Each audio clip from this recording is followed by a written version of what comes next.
and let me put it in these terms. It really is time in the state of Florida to get serious about public corruption. We've seen way too many examples of corrupt public officials. In fact, I think the last FBI report had Florida leading the nation in really the amount of officials that were indicted for corrupt behavior. And so you understand what this particular measure does. Right now, a bribery or a gratuity is clearly a quid pro quo or something like that in the federal and state laws. Those are easy cases to define, but they're very limited and they don't come along that often. And I think what the state attorney Satz said was very correct. This takes that whole swath of misbehavior, which under state law is not criminalized and ought to be, and defines it in a very precise and surgical way.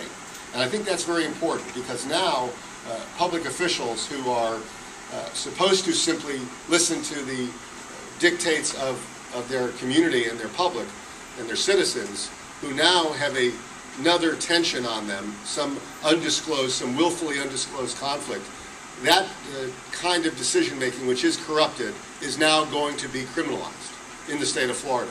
And I can tell you it's very important to have it in the state arsenal. I spent about a decade in the U.S. Attorney's Office in South Florida, from Monroe to Martin County. And most of that time was spent in the public corruption unit. And I will tell you from my experience, I spent most of my time on corruption cases working with people from these gentlemen's offices and Ms. Rundle's office, state attorneys, because the statutes in the federal system and the resources in the federal system were simply better, and they are good public servants, and they wanted cases to be heard in the best form possible.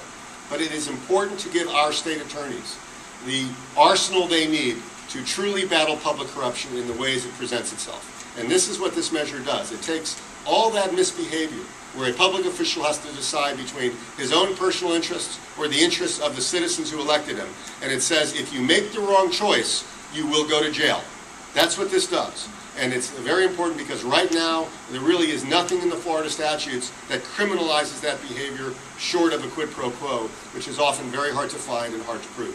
So this is a very significant statute. I believe this year the legislature is going to look at these more seriously than they have in previous years. I've had a hand in almost every piece of corruption legislation over the last decade in the legislature, and there has not been a lot of appetite for some of these measures. I think there is this year. The Senate President has said he is very interested in them. He comes from Palm Beach, which has had its own issues over the last decade. And I think what has happened recently across the state, not just in South Florida, but across the state, has really opened up the eyes of the legislature to the necessity for this kind of strong statement in legislation. So I am very optimistic that this year this measure will pass. I believe it will pass the Senate. I hope it passes the House. And I believe other measures also. Transparency, accountability, and statutory reform. But this, I think, is the most important statute that we can pass this year in the legislature to address head-on what I think has been a culture of corruption in the state of Florida. We'll take questions now.